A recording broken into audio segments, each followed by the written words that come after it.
Congratulations on your new backbone. The Backbone Rack system is a modular system that can both grow and change with you as your needs change.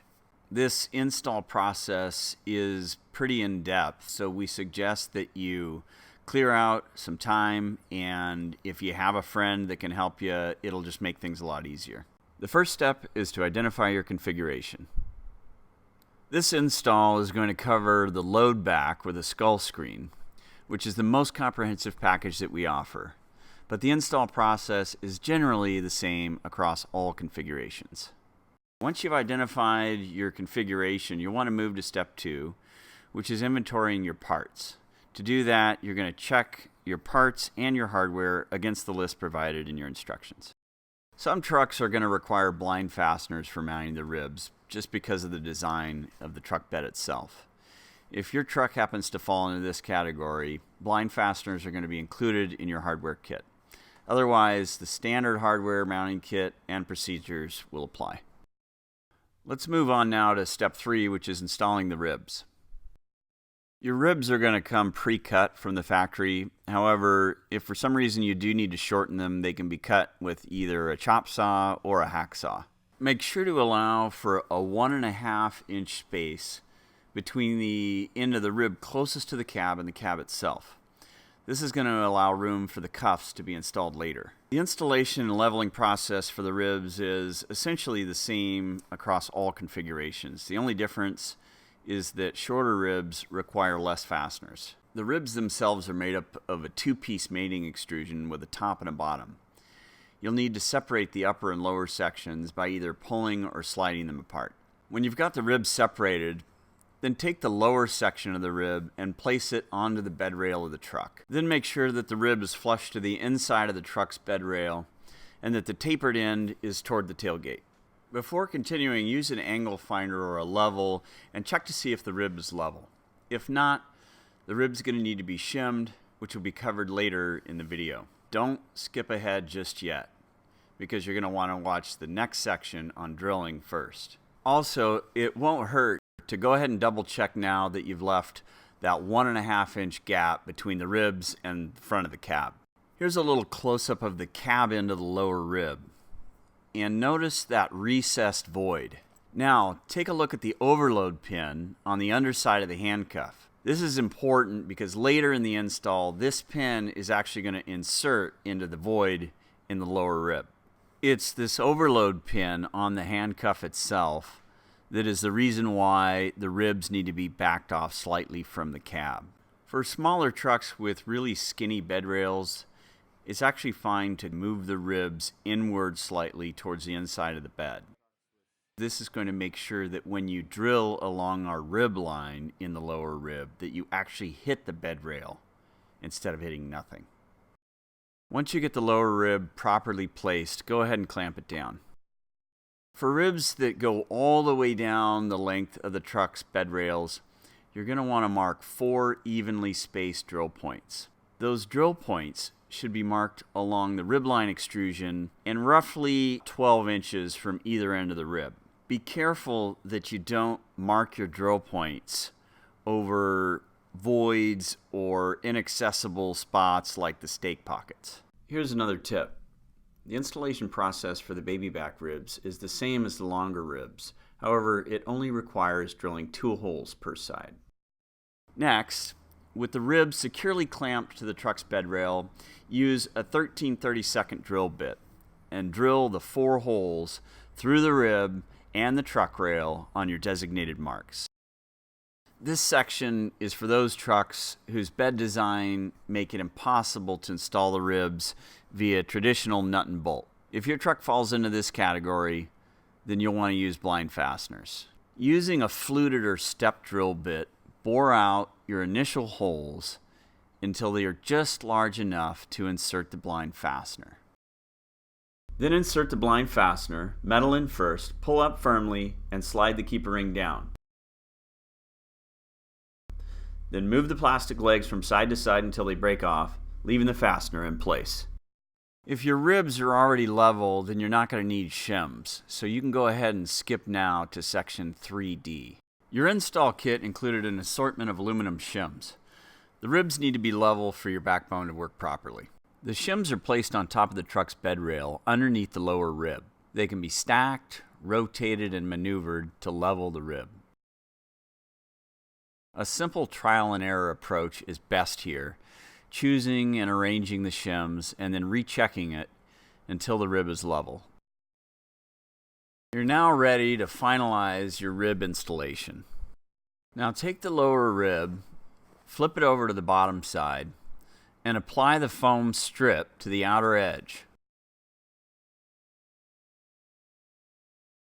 Apply a small section of foam to the underside of the tailgate end of the rib, and then trim it to length. Then place the lower rib back on top of the truck bed. Take a long socket head, thread on a split lock washer, apply a little bit of Loctite to the threads, and insert it into the hole.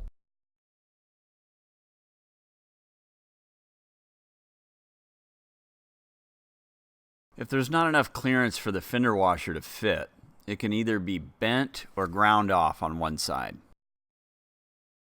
Repeat this process for all the holes and then torque them down slowly and evenly.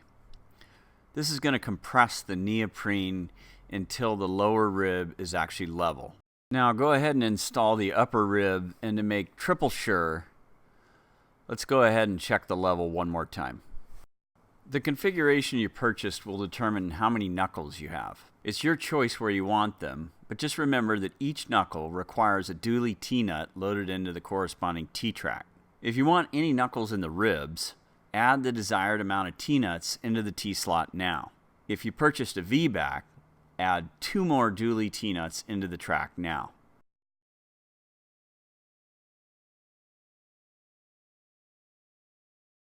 Now secure your tailbone using a dually T-nut and a taper head screw. Step 4 is assembling and installing a rib cage and a skull screen. Slide the top bone over the keys on the upper section of the skull screen. Then insert 2 dually T-nuts into the track and the top bone, and add T-nuts according to the numbers of knuckles that you'd like. Insert the vibration dampeners into the corresponding voids on either side of the top bone and tap them until they're snug using a mallet and the wooden dowel provided. Slide the shoulder socket onto the top bone. The keyway in the extrusion allows it to only go on one way, so you can't do it wrong. Now slide the other shoulder socket onto the opposite side of the top bone. Locate one of the arms and insert 2 dually T-nuts into the track. Again, add more dually T-nuts here based on the number of knuckle tie-downs that you intend to mount on the arms.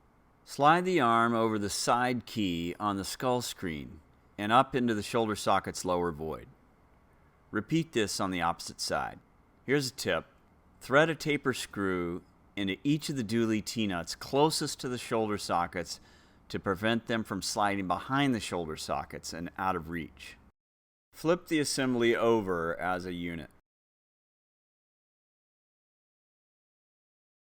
Place a third vibration dampener into the void on the arm, and using the wooden dowel provided, tap it into place until it's snug.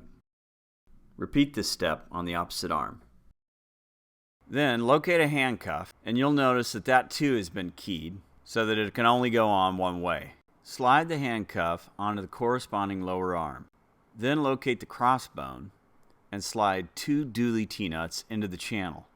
If you'd like to mount any knuckles here, add the corresponding amount of T-nuts.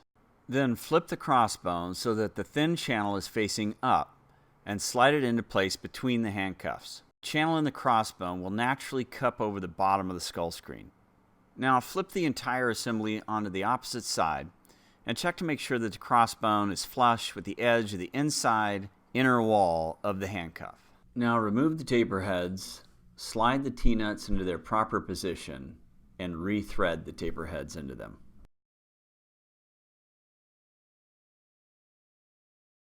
Repeat this process around all corners of the rib cage to secure the assembly, and tighten everything lightly with the skinny Allen wrench provided. Now measure the length at the bottom inside edge of the rib cage and compare that to the distance between the 2 ribs mounted on the truck. These numbers should match.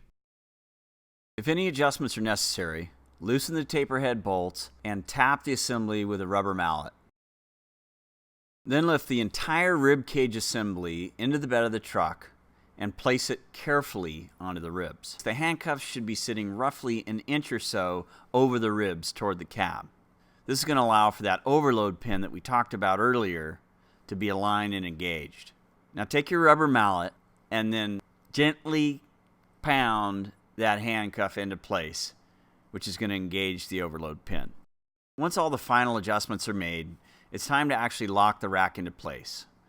This is going to be done by backing out each taper head, applying some Loctite, and then retorquing it. Okay, we're actually on the home stretch here. We're at step 5, which is assembling and installing the VBAC. You're going to want to lay out your parts in a clean space. Locate one of the 2 legs, which are the shorter oval-shaped links, and insert 2 dually T-nuts into the T-slot. Now go ahead and insert the leg into the ankle cuff. Locate the hip bone and insert 2 dualies and any extra dually T-nuts that you're going to want here for knuckles. Then slide the hip socket over the upper portion of the leg and repeat this process with the opposite hip socket. And don't worry, the hip sockets are keyed, so you can't install them backwards. Go ahead and thread in all the taper heads. The bolts need to be tight enough to hold the assembly together, but loose enough to make any further adjustments later. Lift the entire VBAC assembly onto the back of the truck, lower it down very carefully onto the ribs. The VBAC can be lifted and it can be repositioned anywhere along the ribs. You'll now want to make any adjustments necessary. For carrying longer loads, the VBAC can also be rotated 180 degrees so that it actually leans away from the cab, and that creates a longer loading platform. When you've got the VBAC in the position that you want it, you're now going to want to lock it down to the ribs. So if you don't have dually T-nuts in there yet to do that, now would be the time to go ahead and load them in. When the VBAC is moved, it's important to remember that you're going to need to reapply the Loctite to avoid having that hardware loosen up somewhere down the road. Okay, we're at the final step, finalizing this install.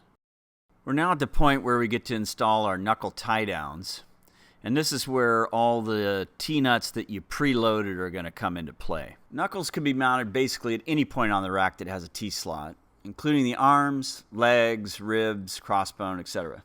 The knuckles can also be rotated 90 degrees to accommodate various tie-down methods or preferences. Because the knuckles are what's actually holding your load, you're going to want to reapply Loctite and retorque them whenever they're moved. A lot of our customers like to use aftermarket accessories on their racks, like light bars.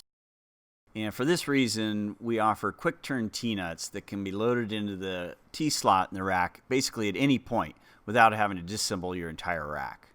If you purchase a skull screen and you find at some point that it's rattling, it's possible that it's not completely bottomed out in the crossbone. Here we're going to show you how you can use a silicone bead along the bottom of the crossbone and the skull screen itself to take care of that problem.